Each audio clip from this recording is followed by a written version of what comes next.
भारत में आरएसएस अर्थात राष्ट्रीय स्वयंसेवक संघ नामक एक विश्व का सबसे बड़ा संगठन है। इस संगठन का उद्देश्य भारत को पुनः विश्व गुरु बनाना है। इस संगठन की सबसे छोटी इकाई जो इसका आधार भी है, शाखा कहलाती है।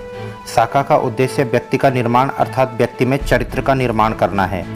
शाखा के माध्यम से ही भारत व दुनिया को संघ ने कई महत्वपूर्ण लीडर्स दिए हैं, परंतु यह एक विचित्र बात है कि बिना किसी स्वार्थ के लिए स्वयंसेवक अपना तन मन धन राष्ट्र के लिए समर्पित करने को हमेशा तैयार रहता है। आज की कहानी एक स्वयंसेवक रघु जी के जीवन पर आधारित है। रघु जी एक आदर्श स्वयंसेवक थे। वह समाज के हर वर्ग की सहायता करते हुए संघ विस्तार कार्य में लगे रहते थे। वह नित्य शाखा जाते थे तथा अन्य स्वयंसेवकों को भी संघ कार्य करने के लिए प्रेरित करते थे। समाज का कार्य करने के कारण उनकी समाज में अच्छी प्रतिष्ठा थी।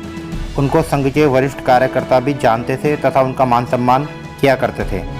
संघ में विभिन्न दायित्वों का पालन करते हुए उन्हें संघ में नगर व्यवस्था प्रमुख का दायित्व दे दिया गया।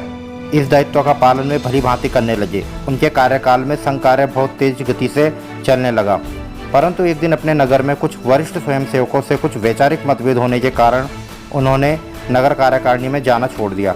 उन्होंने मन ही मन विचार किया कि संगठन को मेरी ज़रूरत है, मुझे संगठन की नहीं।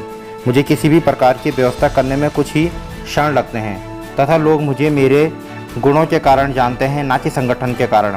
अगर मैं संघ में जाना छोड़ दूंगा तो भी मुझे कोई फर्क नहीं पड़ेगा। इसके उपरांत उन्होंने संघ कार्यों में जाना बंद कर दिया, जिसके परिणाम स्वरूप वे समाज से कटने लगे तथा उनकी प्रतिष्ठा भी धूमिल पड़ने लगी। अपनी समाज में घटती लोकप्रियता तथा अपना मनचाहा समाज उत्थान का कार्य न करने की वजह से वे अस्वस्थ रहने लगे।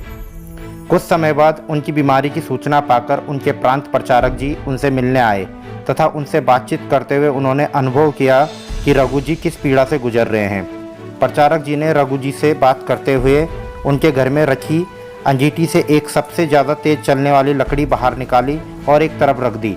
रघु जी प्रचारक जी की इस हरकत को समझ न पाए और उनसे इसका कारण पूछा। प्रांत प्रचारक जी बोले, रघु जी, आपने देखा होगा कि इस अंगीठी में यह लकड़ी सबसे तेज जल रही है।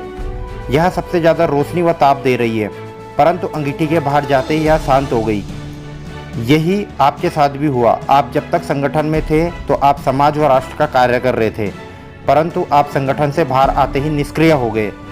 प्रांत प्रचारक जी बात सुनकर रघु जी अपनी गलती समझ चुके थे, परंतु प्रचारक जी से बोले, अब मैं क्या करूं? प्रांत प्रचारक जी ने हंसते हुए वह लकड़ी पुनः अंगीठी में डाल दी और फिर से वह लकड़ी धधकने लगी। रघु जी अब बिना कुछ कहे प्रांत प्रचारक जी की बात समझ चुके थे और उन्होंने फिर से संघ कार्य अपनी सर्वशक्ति के साथ शुरू कर दिया, जो आज तक चल रहा है। दोस्तों, हम भी कभी कभी यह समझ लेते हैं कि हमारी कंपनी, हमारी ऑर्गेनाइजेशन इत्यादि हमारी वजह से चल रहे हैं। अगर हम अच्छा परफॉर्म कर रहे हैं तो हमारी factory, company, office, college, school इत्यादि अच्छे चल रहे हैं, परंतु हम भूल जाते हैं कि किसी भी ऑर्गेनाइजेशन में एक परफॉर्मर की वजह से कुछ नहीं होता, बल्कि टीम के संयुक्त प्रयास से ही सब कुछ संभव होता है। किसी भी ऑर्गेनाइजेशन में कोई स्टार परफॉर्मर तो हो सकता है, परंतु वह सब कुछ नहीं कर सकता।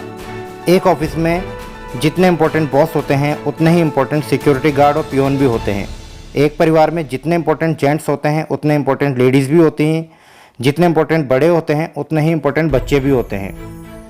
अगर आप भी लाइफ में सक्सेसफुल होना चाहते हैं तो अपने अंदर टीम स्पिरिट की भावनाओं को डेवलप कीजिए। अपनी इम्पोर्टेंस से ज़्यादा अपनी टीम को इम्पोर्टेंस दीजिए। दोस्तों, एक बार माइकल जॉर्डन ने कहा था, talent wins game but team work and intelligence wins championships. Team work या कहिए संगठन शक्ति ही सफलता की कुंजी है। दोस्तों, आपको हमारी कहानी कैसे लगी कमेंट में बताएं, और अगर आपको हमारे वीडियो अच्छे लगते हैं तो प्लीज़ लाइक, शेयर, कमेंट व सब्सक्राइब करें। धन्यवाद। जय हिंद।